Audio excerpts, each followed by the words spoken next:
Cœur de patrimoine, Cédric Decoeur.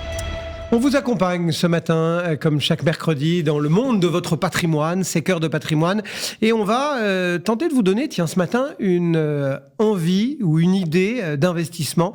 Et on accueille Louis de Montalembert. Bonjour Louis. Bonjour Cédric. Merci d'être avec nous pour Pléiade AM. Et on va parler d'un thème d'investissement, un mot que tout le monde prononce quasiment maintenant facilement, c'est le cloud. D'abord, on peut commencer peut-être par un petit état des lieux.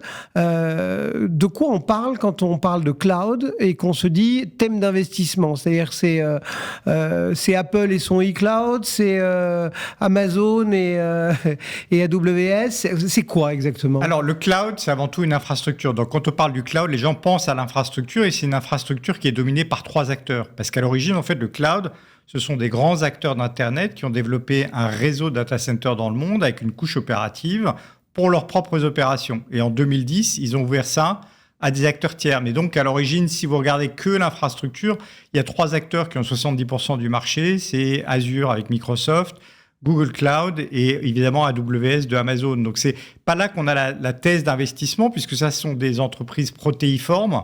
C'est plutôt dans tout ce que j'appellerais la superstructure du cloud, qui sont les logiciels en SaaS, qu'on trouve une vraie thèse d'investissement. Oui, parce que en fait, ce cloud, il a permis un développement extraordinaire de ce fameux SaaS. Voilà, exactement. Alors, avant, on consommait le logiciel sous forme d'installation, on dit on-premise, c'est-à-dire dans l'entreprise, dans les serveurs. Et aujourd'hui, vous accédez à travers Internet dans une fenêtre.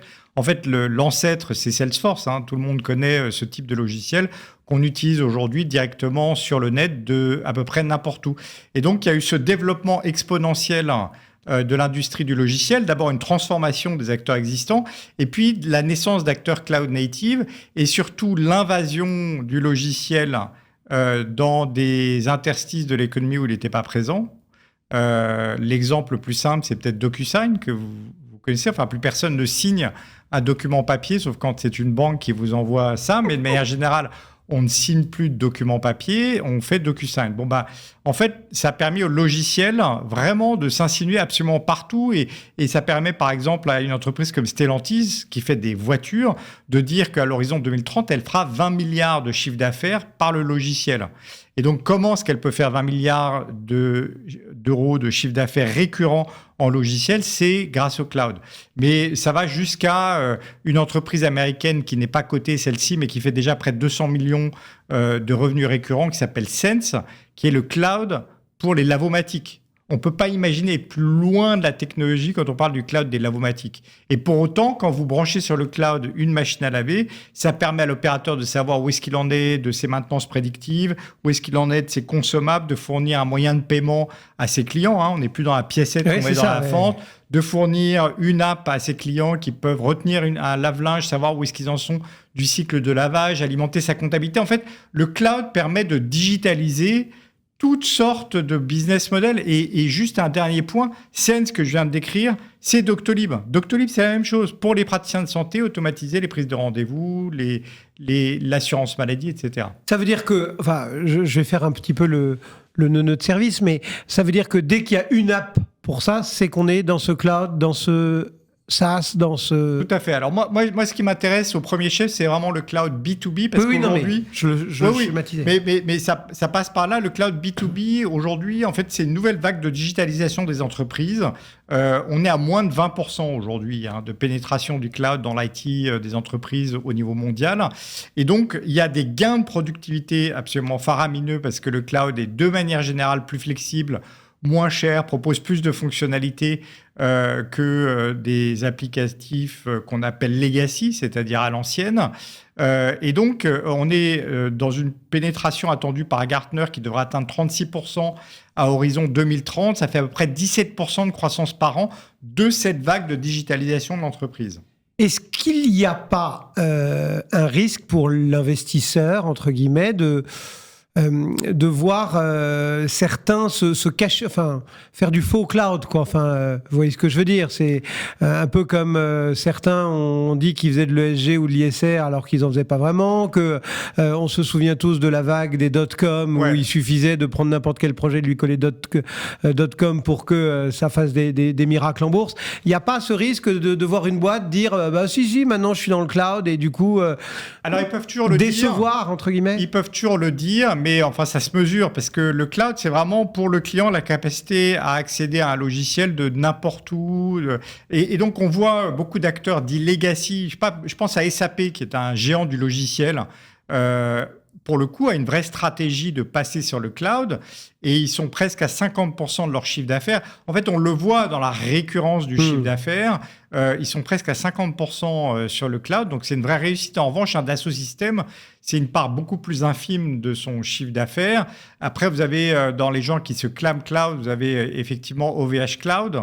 Mais on peut se poser des questions de savoir si c'est pas juste du data center, c'est-à-dire du stockage de données et du cloud. Mais de manière générale, dans le logiciel, on ne peut pas tromper son monde. Mais il faut mieux s'intéresser à des acteurs montants qu'on appelle cloud native, c'est-à-dire qui ont été fabriqués sur le cloud, plutôt que des acteurs qui sont en transition, même si je trouve que SAP est une boîte très intéressante. Et du coup, ça rime, ça doit rimer, ça rimera, c'est imbriqué avec l'IA, avec... tout ce qui touche à ChatGPT et... Alors, c'est mieux que rimer, c'est que c'est l'avenir, le cloud de l'IA générative. C'est-à-dire que on comprend que le cloud est une infrastructure mature et c'est le canal de diffusion. Aujourd'hui, si vous utilisez ChatGPT, vous passez par le cloud. Mais ce qui est intéressant, c'est pas votre usage de ChatGPT, c'est le fait que la diffusion de l'IA générative se fera par le logiciel. Pourquoi ? Parce qu'en fait, qu'est-ce qu'un logiciel ? C'est jamais qu'une interface homme-machine. Et l'IA générative, c'est l'outil ultime pour automatiser un certain nombre d'actions de l'homme dans le logiciel. Et donc, comme tout le jeu du logiciel, pourquoi est-ce qu'une entreprise achète un logiciel ? C'est pour son retour sur investissement. C'est parce qu'elle fait des gains de productivité. Le logiciel cloud native permet encore plus de gains de productivité. Et l'IA générative, c'est encore l'outil qui permet d'ajouter encore des gains de productivité. En fait, je vous donne un exemple sur le codage. Aujourd'hui, on estime que les outils de codage, GitHub ou GitLab, qui sont des outils cloud, permettent de réduire ou des gains de productivité de l'ordre de 40% pour des codeurs. Oui. C'est-à-dire de proposer du code automatique, des corrections automatiques, de traduire des pages entières de code en langage naturel, ce qui permet de passer du code d'un développeur à un autre sans qu'il ait à relire toutes ce langage cryptique. Donc des gains de 40%. Donc ça veut dire que forcément, je veux avoir de l'IA générative dans mon outil logiciel. Et toutes ces boîtes qui émergent, qui se développent, qui grandissent dans ce monde-là. On les trouve chez nous, on les trouve encore une fois essentiellement aux États-Unis. Comment est-ce qu'on... Enfin, ça demande quand même une certaine connaissance fine, j'imagine. J'adorerais vous dire qu'elles sont toutes françaises, mais c'est pas vrai. Ouais. Okay, aujourd'hui, on les trouve essentiellement aux États-Unis.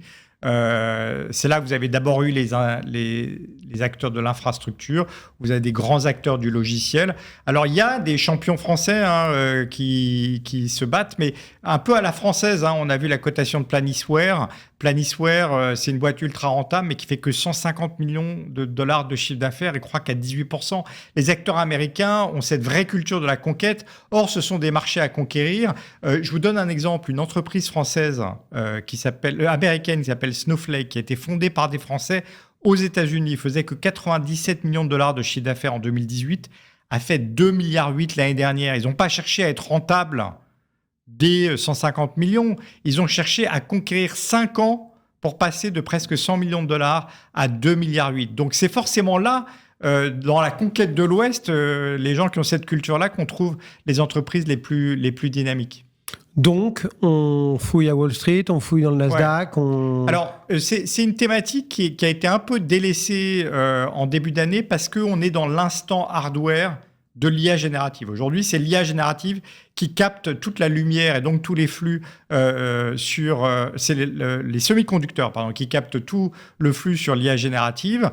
Pour nous, ça n'aura qu'un temps puisque c'est de l'équipement. Il faut se souvenir que les 4 principaux premiers clients de NVIDIA représentent 50% de son chiffre d'affaires. c'est de l'équipement. Mais la phase de diffusion de l'IA générative, c'est véritablement le logiciel. Le moment où vous et nous, on va l'utiliser, c'est à l'intérieur des logiciels qu'on utilise au quotidien. Mais ça met un peu plus de temps à se voir puisqu'on est sur une thématique de chiffre d'affaires récurrent. Il faut savoir que c'est de l'abonnement, donc c'est 100% récurrent, avec très peu d'attrition. Et par conséquent, les points d'inflexion sont beaucoup moins brutaux que, comme on peut le voir dans les semi-conducteurs, où tout d'un coup, il y a une grande phase d'équipement. Il y en a beaucoup, et puis d'un seul coup, il n'y en aura plus. Voilà, mais au deuxième semestre, on va commencer à avoir de l'impact sur les chiffres d'affaires. 2025, ça va être beaucoup plus visible. Donc, c'est vraiment une thématique d'avenir avec des entreprises en général qui sont dotées de trésorerie nette absolument pléthorique, qui génèrent du cash parce que c'est des abonnements payés d'avance. Donc, c'est vraiment en termes de sûreté et de prise de risque, c'est très mitigé.